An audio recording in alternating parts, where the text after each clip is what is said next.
Lab cube మన ఆరోగ్య ఆయుష్ immunity booster shot పేరుతో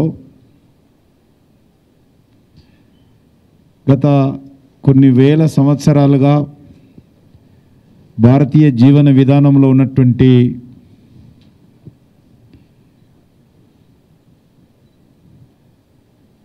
ఆరోగ్యానికి సంబంధించినటువంటి కొన్ని ప్రొడక్ట్స్ ఇమ్యూనిటీ పెంచేటువంటి ప్రయత్నంలో భాగంగా ఈరోజు ల్యాబ్కు సంబంధించినటువంటి ఆర్గనైజేషన్ ఆధ్వర్యంలో ఈ యొక్క కషాయము, గతంలో కషాయం అంటే అనారోగ్యానికి గురైనటువంటి వాళ్ళు, కషాయం అంటే రోగాలు ఉన్నటువంటి వాళ్ళు కషాయం తాగుతారనేటువంటి ఆలోచన ఉండేది. కానీ ఈరోజు ఆరోగ్యంగా ఉండాలి అంటే కషాయం తాగాల్సిన పరిస్థితి వచ్చింది. అనారోగ్యం కాదు, ఆరోగ్యంగా ఉండాలంటే కషాయం తాగాల్సిన పరిస్థితి వచ్చింది. మనకందరికీ తెలుసు, ఇప్పుడున్నటువంటి existing pandemic situation, we are facing lot of problems. We are in a crisis time, not only in India, entire world is facing is a corona pandemic crisis. ఒక విచిత్రమైనటువంటి పరిస్థితి. నాకు తెలిసినంత వరకు మనం ఎవరం కూడా ఈ రకమైనటువంటి crisis, this type of crisis we are not faced in before time.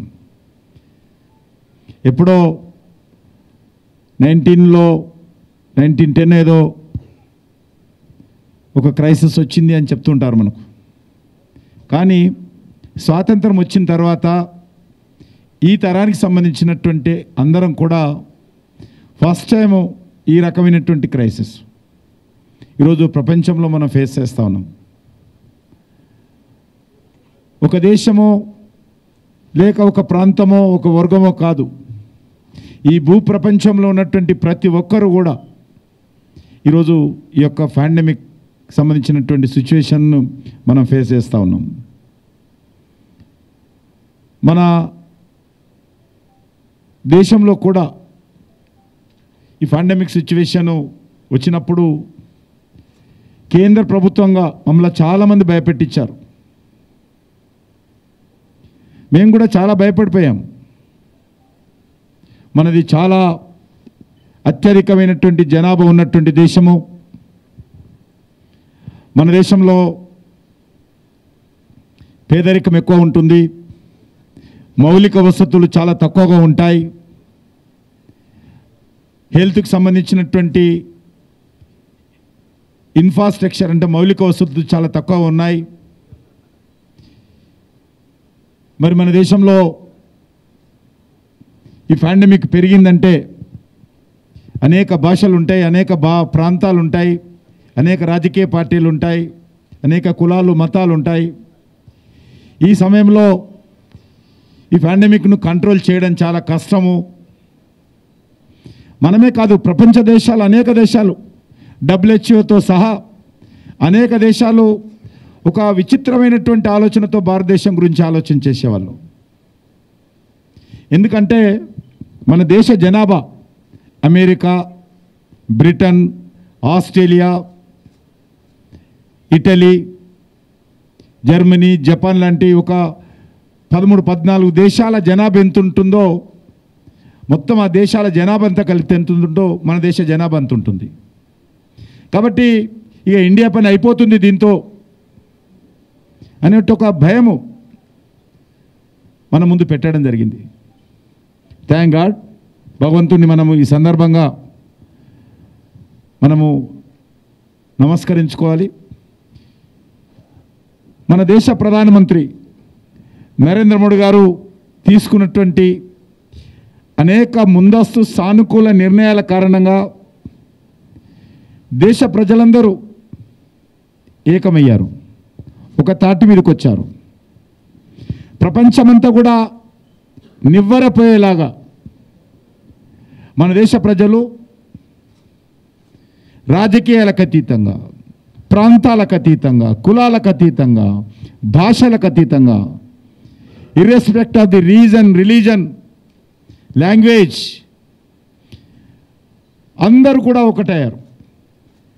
చిన్న కిడ్ నుంచి మొదలు పెడితే 99 సంవత్సరాల వృద్ధుల వరకు కూడా ఒకటైపోయి ఒక యూనిటీగా మనము కోవిడ్కి వ్యతిరేకంగా పోరాటం చేయడం జరిగింది. ఈరోజు కోవిడ్ సమయంలో మన పూర్వీకులు మనకు అందజేసినటువంటి, మనకు బహుమతిగా ఇచ్చినటువంటి ఆయుర్వేదం, యునాని మందుల విలువ ఇప్పుడు మనకు తెలిసింది.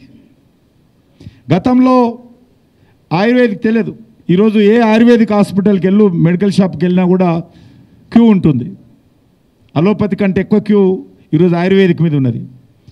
ఎందుకంటే ఇమ్యూనిటీ బూస్టర్ కావాలి. ఇమ్యూనిటీ బూస్టర్ అంటే ట్యాబ్లెట్ల ద్వారా రాదు, కషాయం ద్వారానో లేక ఇతర అనేక రకాల ఆహారాల ద్వారానో ఈరోజు ఇమ్యూనిటీ బూస్టర్ వస్తుంది. కాబట్టి మనిషిలో ఇమ్యూనిటీ బూస్టర్ అంటే రోగ నిరోధక శక్తి. రోగ నిరోధక శక్తి ఈరోజు మనిషిలో ఉండాలి. రోజు చూస్తూ ఉన్నాం, టీవీలు పెట్టుకొని లేక మరి ఇంటర్నెట్ ముందు కూర్చొని సెల్ ఫోన్లు ఓపెన్ చేసుకోనో టీవీల ముందు పెట్టుకోనో ఎవరింట్లో చూసినా ఆ యొక్క లాక్డౌన్ టైంలో యోగా చేస్తుండేవాళ్ళు. ఇంట్లో అందరూ కూడా సామూహికంగా యోగా చేసేటువంటి వాళ్ళు.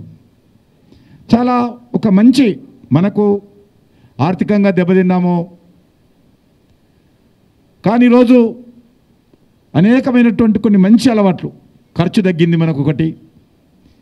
లేకపోతే ఇప్పుడు మీరు రోడ్లో ఇప్పుడు వెళ్ళి చూడండి, బయట అమీర్పేటలో ఏ షాపులు వెళ్ళినా కూడా ఎవరు ఉండరు.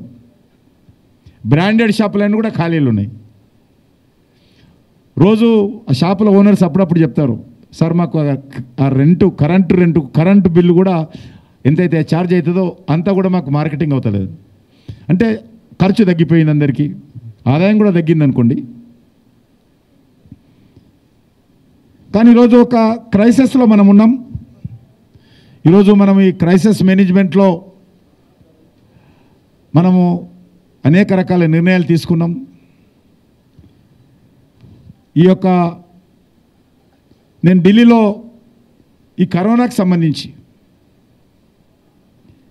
నేను ఢిల్లీలో ఒక task force government of India మా హోమ్ మినిస్ట్రీ నోడల్ ఏజెన్సీగా ఉండింది. నోడల్ ఏజెన్సీగా ఉన్నప్పుడు మేము ఒక టాస్క్ ఫోర్స్ ఏర్పాటు చేసింది గవర్నమెంట్ ఆఫ్ ఇండియా. ఆ టాస్క్ ఫోర్స్ నేను మరి ఇది అందులో మెంబర్గా ఉంటూ ఒక కమాండ్ కంట్రోల్ రూమ్ ఓపెన్ చేసినప్పుడు 24/7 చొప్పున సుమారు 5 నెలల పాటు ఆ యొక్క కంట్రోల్ రూమ్ ఇన్ఛార్జిగా ఉన్నాను. సంతోషం ఏంటంటే every day I received number of phone calls. Sir మేము ఈ మందు కనుక్కున్నాము, ఆ మందు కనుక్కున్నాము, మేము గవర్నమెంట్ మాకు అప్రూవల్ కావాలి, ఈ ఎక్విప్మెంట్ కనుక్కున్నాము. నిజంగా ఒక రకంగా విసుగున్నా కూడా చాలా సంతోషం అనిపించేది. ఎవరు యూత్ స్టార్టప్ కింద మేము చేస్తున్నాము, మేము సార్ మీరు ఇది కనుక్కుంటే చాలా కరోనా మనం అరికట్టవచ్చు, అరికడతామా లేదా తర్వాత విషయం. బట్ కొన్ని వందల వేల మంది ఇండియాలో దే టేకన్ ఇనిషియేషన్, పెయిన్ తీసుకొని తయారు చేసి వాళ్ళందరూ కూడా ముందుకు రావడం జరిగింది. అది కొద్దిగా స్వాగతం పలకాల్సినటువంటి విషయం, ఎంకరేజ్మెంట్ చేయాల్సిన విషయం. వాళ్ళందరినీ ఢిల్లీకి పిలిపించి మాట్లాడి ఆయుష్ డిపార్ట్మెంట్లో మాట్లాడి, ఎందుకంటే అవన్నీ ఎక్కువ ఆయుర్వేదిక్ సంబంధించినటువంటి ఆయుష్ డిపార్ట్మెంట్ పంపించి, లేకపోతే డిఆర్డిఓలో కొన్ని రీసెర్చ్ సెంటర్ వాళ్ళు కూడా చాలా చేస్తున్నారు ఎక్విప్మెంట్స్ ఇతరత్ర, డిఆర్డిఓకి పంపించి డిస్కరేజ్ చేయకుండా వీళ్ళది వినండి, విని పంపేయండి, నచ్చకపోయినా అని చెప్పి ఆ రకంగా అందరినీ వచ్చినటువంటి వాళ్ళందరినీ కూడా పిలిచి ఆ రకంగా ఎంకరేజ్ చేసేవాళ్ళం. ఎందుకంటే నరేంద్ర మోడీ గారు మాట చెప్పారు, ఆత్మనిర్భర భారత్. అదే సమయంలో ఆత్మనిర్భర భారత్ కింద సుమారు 21 లక్షల కోట్ల రూపాయలు ఒక ప్యాకేజీ ప్రకటిస్తూ మనమందరం కూడా సెల్ఫ్ సఫిషియెంట్గా ఉండాలి, మనం కూడా అన్ని వస్తువులు మనం తయారు చేసుకోవాలి అనేటువంటి దృక్పథంతో నరేంద్ర మోడీ గారు చెప్పారు. కాబట్టి మరి మనమే వాళ్ళను డిస్కరేజ్ చేయొద్దు. ఒక దిక్కు ప్రైమ్ మినిస్టర్ చెప్తా ఉన్నాడు, అన్నీ మనం తయారు చేసుకోవాలి, యూత్ ముందుకు రావాలి, స్టాండప్ కింద స్టార్టప్ కింద ఎంకరేజ్ చేయాలని చెప్తున్నప్పుడు వాళ్ళని డిస్కరేజ్ చేయకుండా ఉండాలనేటువంటి దృక్పథంతో స్వదేశీ పరిజ్ఞానంతో మనము ఆయుర్వేదిక్ మందులు కానీ ఎక్విప్మెంట్స్ కానీ మరి మన దేశంలో మన రాష్ట్రంలో తయారు కావడం అనేటువంటిది చాలా సంతోషం. మీకు అందరికీ తెలుసు, ఈరోజు ఆత్మనిర్భర భారత్ కింద లోకల్గా మ్యానుఫ్యాక్చరింగ్ చేయడానికి లోకల్ యూనిట్ని ఎంకరేజ్ చేసుకుంటూ మరి అన్ని రకాల వస్తువులను మనమే తయారు చేసుకోవాలి, ఇంపోర్ట్ తగ్గించాలి, ఎక్స్పోర్ట్ మనం చేయాలనేటువంటిది. మన భారతదేశము ఎక్కువ రోజులు ఇక బజార్గా ఉండకూడదు, ప్రపంచ మార్కెట్కు భారతీయ బజార్గా ఉండకూడదు. ప్రపంచ మార్కెట్లో భారత వస్తువులు కనిపించాలి, ప్రపంచాన్ని మనము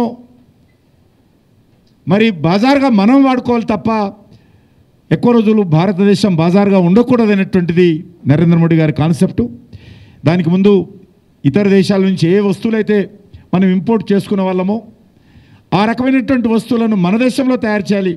అనేక మెడికల్ ఎక్విప్మెంట్ మనం ప్రతి సంవత్సరము 53,000 కోట్ల రూపాయల ఎక్విప్మెంట్స్ మనం ఇంపోర్ట్ చేసుకుంటాం. 53 to 54,000 crores ఎక్విప్మెంట్స్ ఈ సంవత్సరం ఇంపోర్ట్ చేసుకుంటున్నాం. రానున్న రోజుల్లో మనం ఎందుకు తయారు చేయలేము, లోకల్గా మన దేశంలో కూడా ఈ ఎక్విప్మెంట్స్ అన్ని కూడా మనమే తయారు చేసి ఇతర దేశాలకు ఎక్స్పోర్ట్ చేయాలనే దృక్పథంతో విశాఖపట్నంలో అద్భుతంగా మంచి మెడికల్ ఎక్విప్మెంట్కి సంబంధించినటువంటి SEZను ఎంకరేజ్ చేస్తూ ఉన్నాం. దానికి సంబంధించి ఒక 300 ఎకరాలలో దాని ఎక్విప్మెంట్ చేస్తూ ఉన్నాం. ఈ రకంగా అనేక ప్రాంతాలలో అనేక రకాల ప్రైవేట్ సెక్టార్లో కానీ గవర్నమెంట్ సెక్టార్లో కానీ స్టార్టప్ కింద కానీ లేకపోతే ఫారెన్ కంపెనీస్ వచ్చి ఇండియాలో మ్యానుఫ్యాక్చరింగ్ చేస్తామన్నా కానీ అందరికీ అనుమతులు ఇచ్చి రానున్న రోజుల్లో ఈ సిస్టాన్ని ఎంకరేజ్ చేసి మరి మనం సెల్ఫ్ సఫిషియెంట్గా ఒక ముందుకెళ్ళాలనేటువంటి దృక్పథంతో ముందుకెళ్తా ఉన్నాం. మీకు తెలుసు, కరోనా స్టార్ట్ అయినప్పుడు PPE కిట్స్ లేవు మన దగ్గర, కరోనా స్టార్ట్ అయినప్పుడు N95 మాస్క్ లేవు మన దగ్గర, కరోనా స్టార్ట్ అయినప్పుడు మరి ఆ రోజు వెంటిలేటర్స్ లేవు. అవన్నీ కూడా ఇతర దేశాల మీద ఆధారపడి లాస్ట్ 70 years పైగా 70 సంవత్సరాలకు పైగా ఇవన్నీ కూడా మనం ఇతర దేశాల నుంచి తెచ్చుకున్నాం. N95 మాస్కులు ఇంపోర్ట్ చేసుకునే వాళ్ళం, PPE కిట్స్ ఇంపోర్ట్ చేసుకునే వాళ్ళం, వెంటిలేటర్స్ ఇంపోర్ట్ చేసుకునే వాళ్ళం. డాక్టర్ గారు ఇక్కడ ఉన్నారు.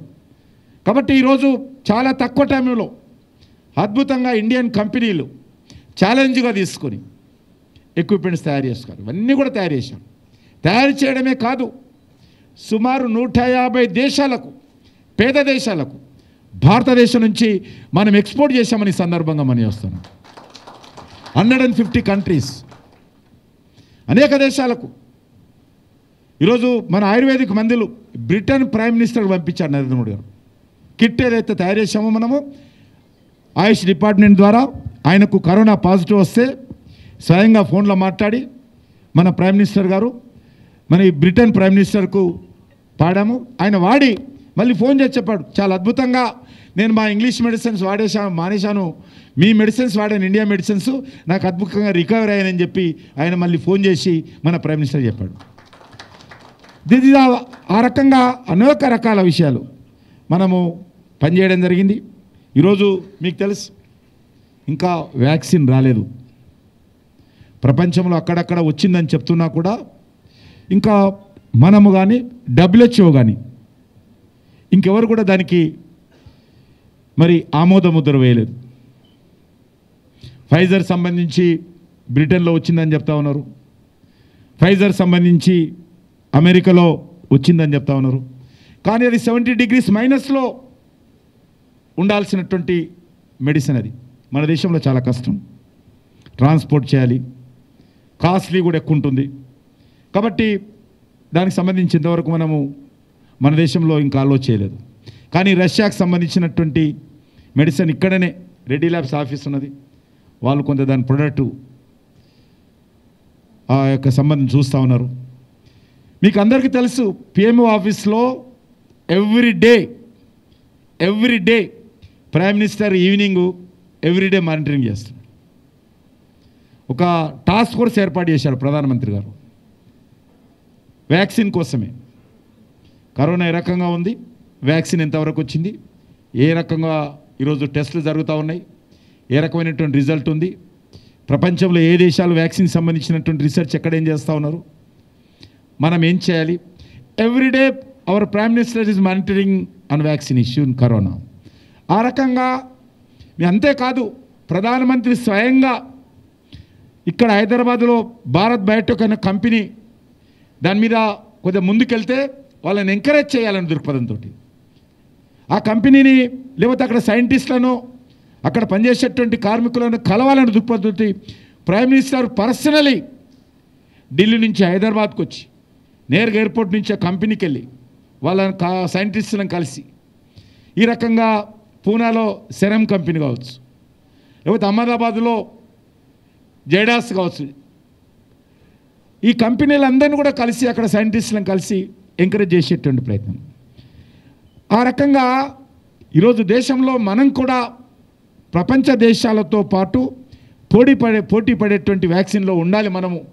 మన దేశంలో ఈరోజు హెల్త్కి సంబంధించి ఫార్మాకి సంబంధించి చాలా ముందున్నాము. ఈ వ్యాక్సిన్ కూడా మనము కూడా కనుక్కోవాలనేటువంటి లక్ష్యంతో గవర్నమెంట్ ఆఫ్ ఇండియా ఫైనాన్స్ చేస్తూ ఉన్నాం. మనం ఈ కంపెనీలకు డబ్బులు ఇచ్చి వీటి కంపెనీలను ప్రోత్సహించి కంపెనీలకు సంబంధించి పర్మిషన్స్ కానీ క్లియరెన్సెస్ కానీ రెడ్ టేపిజం లేకుండా గంటల మీద వాళ్ళకు పర్మిషన్స్ ఇస్తూ అన్ని రకాలుగా ఈరోజు మన ప్రభుత్వము ఈ వ్యాక్సిన్ విషయంలో కూడా అనేక రకాల చర్యలు తీసుకుంటుంది. ఈరోజు ఫైజర్ వచ్చినా లేకపోతే రష్యా కంపెనీ వచ్చినా కూడా ప్రపంచమంతా కూడా స్పందించడం లేదు. ఎవ్రీ కంట్రీ అనేక దేశాలు కూడా ఈరోజు ఫైజర్ దిక్కు చూడడం లేదు, రష్యాకు సంబంధించినటువంటి కంపెనీ సుత్ని గురించి కూడా ఆలోచించడం లేదు. ప్రపంచమంతా కూడా భారతదేశం వైపు చూస్తూ ఉంది. భారతదేశానికి సంబంధించి హైదరాబాద్ కంపెనీ భారత్ బయోటెక్ ఎప్పుడు తెస్తుంది, లేకపోతే సెరమ్ కంపెనీ ఎప్పుడు వస్తుంది, లేకపోతే మన కెడిలా హెల్త్ కేర్ సంబంధించినటువంటి జైడాస్ ఎప్పుడు వస్తుంది, ఇది ఎదురు చూస్తున్నారు వాళ్ళు.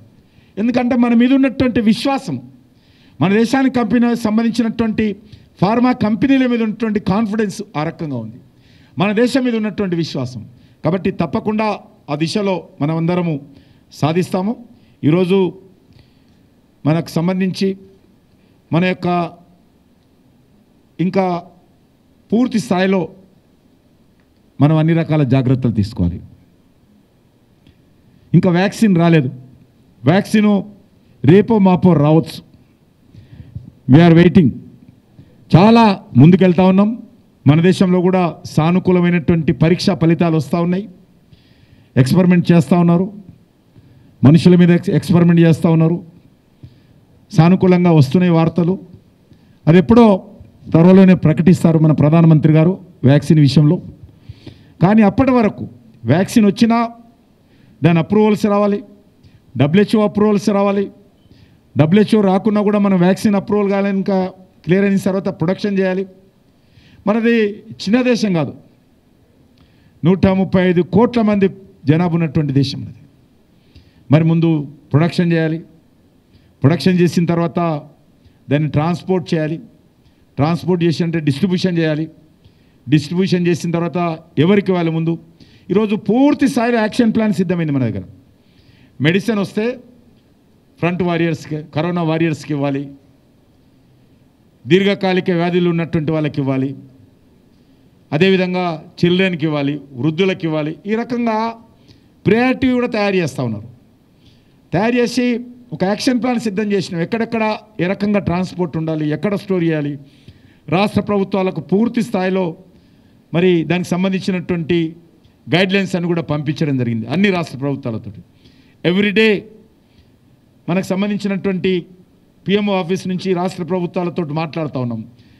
మన స్టేట్ గవర్నమెంట్లో నోడల్ ఆఫీసర్స్ని ఫిక్స్ చేసాం, జిల్లాలో కూడా నోడల్ ఆఫీసర్స్ ఫిక్స్, దేశంలో ఉంటే all districts nodal officers fix చేసాం.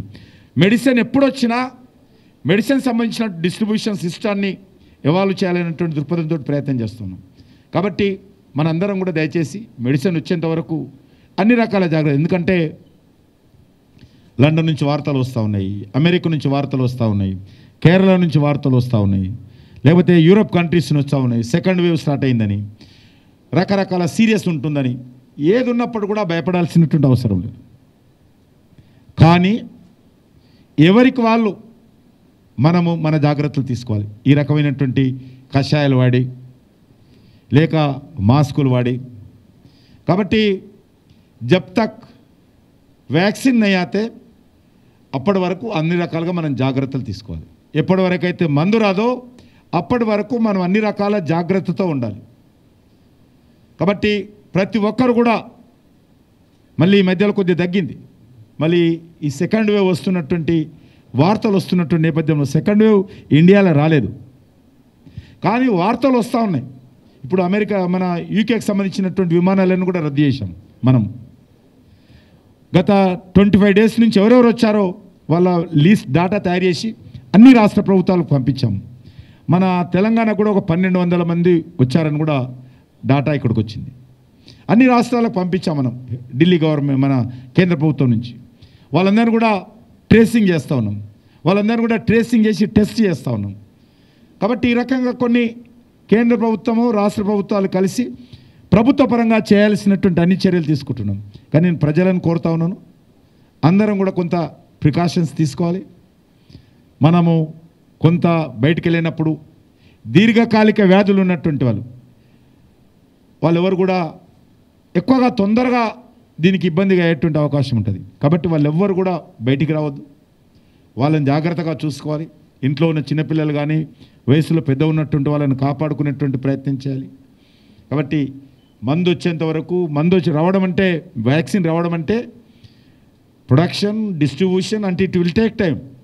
ఇది మనదేదో చిన్న దేశం కాదు, ఒక యూకేనో అమెరికా లాంటి దేశం కాదు, చాలా పెద్ద దేశం మనది. కాబట్టి ఇలాంటి పెద్ద దేశంలో వ్యాక్సిన్ డిస్ట్రిబ్యూషన్ అనేటువంటిది పెద్ద ఛాలెంజ్తో కూడుకున్నటువంటి విషయం మనకు. కాబట్టి ఈ పరిస్థితుల్లో అందరం కూడా అన్ని రకాల జాగ్రత్తలు తీసుకోవాలి. అలాగే ఆయుర్వేదిక్ కానీ యునాని లాంటి మందులు ఈరోజు మనం కోవిడ్ మీద చేసేటువంటి పోరాటంలో కూడా ఉపయోగపడతా ఉన్నాయి. కాబట్టి దాన్ని కూడా దృష్టిలో పెట్టుకొని ఈ మందులను మనం ఉపయోగించుకోవాల్సినటువంటి అవసరం ఉంది. నేను మరి యువ శాస్త్రవేత్తలుగా ఉన్నటువంటి వాళ్ళందరూ కూడా అన్ని విధాలుగా మనం సహకరిస్తాము. మనం స్వావలంబన దిశగా మనం ముందుకెళ్లాల్సినటువంటి అవసరం ఉంది. ప్రత్యేకంగా నేను శ్రీనివాస్ గారిని అమెరికా నుంచి నాకు ఫోన్ చేశారు, ఏదో కీ తయారు చేశాం సార్ మీరు చూడాలంటే. పాపం ఢిల్లీకి వచ్చారు, నార్త్ బ్లాక్ వచ్చారు, మా ఆఫీస్కు, హోమ్ మినిస్ట్రీ ఆఫీస్కి వచ్చారు. మన వాళ్ళు తెలుగు వాళ్ళు తప్పకుండా ఒకటి ఏదైనా ఎంతమందికి ఉపయోగపడుతుందో తర్వాత విషయం, ఒక ఇనిషియేషన్ తీసుకొని ఒక కష్టపడి ఆ కీ తయారు చేయడం అనేటువంటిది మరి చిన్న విషయం కాదు. ఈ రకంగా గోల్డ్ కోటెడ్ కీ తయారు చేసుకుని అదే తీసుకొస్తే నేను ఢిల్లీలో దీన్ని ఆవిష్కరించాను. ఏంది ఇది లిఫ్ట్లో వాడవచ్చు లేక ఎక్కడైనా దీన్ని వాడాలనేటువంటిది వాళ్ళ కాన్సెప్టు. పాపం నేను మా దగ్గర సెక్యూరిటీ వాళ్ళు ఉంటారు, లిఫ్ట్ కాడికి వెళ్ళగానే జేబులోకి వెళ్ళి పెన్ను తీసి ఇట్లా నొక్కుతుంటాడు ఆ లిఫ్ట్. ఎందుకంటే ఆ మధ్యలో వార్త వచ్చింది, ఒక అపార్ట్మెంట్లో ఉన్నటువంటి వాళ్ళు గ్రౌండ్ ఫ్లోర్ తప్ప మొత్తం ఎన్ని ఫ్లోర్స్ ఉన్నాయి అందరికి వచ్చింది. గ్రౌండ్ ఫ్లోర్ ఎందుకంటే లిఫ్ట్ అవసరం ఉండదు, గ్రౌండ్ ఫ్లోర్లో ఉన్నటువంటి వాళ్ళు తప్ప ఫస్ట్ ఫ్లోర్ నుంచి 14th ఫ్లోర్ వరకు కూడా అందరికీ వైరస్ వచ్చింది. ఏంటంటే అందరికీ ఏ రకమైనటువంటి మెసేజ్ అంటే ఆ యొక్క లిఫ్ట్కి సంబంధించినటువంటి మనం బటన్ నొక్కుతుంటే కదా, ఫ్లోర్ బటను ఆపరేషన్ చేస్తున్నప్పుడు సోకింది అనేటువంటి ప్రచారం. దాంతో వీళ్ళు శ్రీనివాస్ గారు కానీ ఈ రాజు గారు కానీ ఈ కీ తయారు చేసిరేమో నేను అనుకుంటున్నాను. ఇది చాలా ఏదైనా సరే ఒక ఇనిషియేషన్, సమాజానికి ప్రజలకు ఉపయోగపడేటువంటి ఏదో ప్రయత్నం చేయడం ఏదైతే ఉన్నదో చాలా స్వాగతం పలకాల్సినటువంటి విషయం. దీని ద్వారా వాళ్ళకి లాభం వచ్చి ఉండదు, నేనైతే అనుకుంటాను. డబ్బులే ఖర్చు పెట్టుంటారు. అయినప్పటికీ కూడా మనం సహకరించాలి. కాబట్టి ఆ రకంగా కొత్త వాళ్ళు మరి ఈరోజు స్టార్టప్ కిందనో మరి ఈ రకమైనటువంటి యాక్టివిటీ చేస్తున్నప్పుడు సహకరించాలి. నరేంద్ర మోడీ గారు ఒక విషయం చెప్పారు, మనము ఆత్మనిర్భర భారత్ కింద యువత అంతా ముందుకు రావాలి, యువ శాస్త్రవేత్తలు రీసెర్చ్ ఎక్కువగా చేయాలి, మనము ప్రపంచ దేశాలతో పోటీ పడాలన్నప్పుడు మరి మా బాధ్యతగా ఈరోజు నేను వీళ్ళని ఎంకరేజ్ చేయాలన్న దృక్పథంతో నేను ఈరోజు వీళ్ళ దగ్గరికి రావడం జరిగింది. కాబట్టి నేను మరొకసారి మన ల్యాబ్ క్యూబ్కి సంబంధించినటువంటి మేనేజ్మెంట్ శ్రీనివాస్ గారికి, ఆరోగ్యరాజు గారికి నేను మనస్ఫూర్తిగా శుభాకాంక్షలు తెలియజేస్తూ, ఇది రానున్న రోజుల్లో ఇదే రకమైనటువంటి యాక్టివిటీ మన దేశంలో పరిశోధనలు చేయడము, ఉత్పత్తి పెంచడము, ప్రపంచ దేశాలకు పోటీపడము, ఒక హెల్త్ రంగంలో ఇప్పుడు కరోనా కాబట్టి దీంట్లో ఉన్నారు మీరు. దీని తర్వాత కూడా అందరం కూడా రానున్న రోజుల్లో ఎవరికి వారు మనము పోటీపడి మన దేశీయ ఉత్పత్తులను వాడుకుంటూ మన భారతీయ సంస్కృతి, భారత జీవన విధానాన్ని పెంపొందించుకుంటూ ప్రపంచ దేశాలలో భారతదేశం ఒక శక్తిశాలి దేశంగా ఎదగాలి. ఈరోజు ఇంత కరోనా ఉన్నప్పటికీ సంవత్సరం పాటుగా అనేక రకాల కష్టాలకు, ఇబ్బందులకు మనము గత 10 నెలలుగా గురవుతున్నప్పటికీ కూడా ఈరోజు దేశం మళ్ళీ పుంజుకుంటుంది. తప్పకుండా రానున్న రోజుల్లో భారతదేశాన్ని మనం కలిసికట్టుగా మరి అభివృద్ధి దిశలో తీసుకెళ్లాల్సిన అవసరం ఉంది. దానికి అన్ని రకాల ప్రయత్నాలు మనమందరం చేయాలని చెప్పి కోరుకుంటూ, నేను మరొకసారి ల్యాబ్ క్యూబ్ మేనేజ్మెంట్కు కొత్త ఇనిషియేషన్ కషాయానికి సంబంధించి చెప్పడానికి, వినడానికి ఒక రకంగా ఉన్నా కూడా ఈరోజు అందరికీ మరి ఈ యొక్క కరోనా నుంచి కాపాడేటువంటి ఔషధం కాబట్టి తప్పకుండా కషాయాన్ని మనమందరం తీసుకోవాల్సినటువంటి అవసరం ఉందని చెప్పి కోరుకుంటూ, ఆ రకమైనటువంటి ఇమ్యూనిటీ మా ఢిల్లీ ఆఫీస్లో, మా ఇంట్లో ఎన్ని రకాల కొత్త కొత్త ప్రొడక్ట్స్ కనుక్కున్నారో అందరూ వచ్చి చూపించిపోతుంటారు. అనేక రకాల ప్రొడక్ట్స్ ఉన్నాయి. దట్ షోస్ ప్రతి ఒక్కరు కూడా ఏదో చేయాలి, సమాజానికి ఏదో పరిశోధన చేయాలి. నేను కూడా ఈ యొక్క కష్టకాలంలో నా బాధ్యత, నేను ఈ యొక్క కరోనాకు వ్యతిరేకంగా చేసినటువంటి పోరాటంలో నా పాత్ర ఉండాలి అనేటువంటి ప్రయత్నం ఏదైతే ఉన్నదో దాని వెనుక ఉన్నటువంటి ఈ ఆలోచనను మనం అభినందించాలి. కాబట్టి దానికోసమే ఈరోజు నేను అందరు రావడం జరిగింది. అందరికీ మరొకసారి హృదయపూర్వకమైనటువంటి శుభాకాంక్షలు తెలియజేస్తూ సెలవు.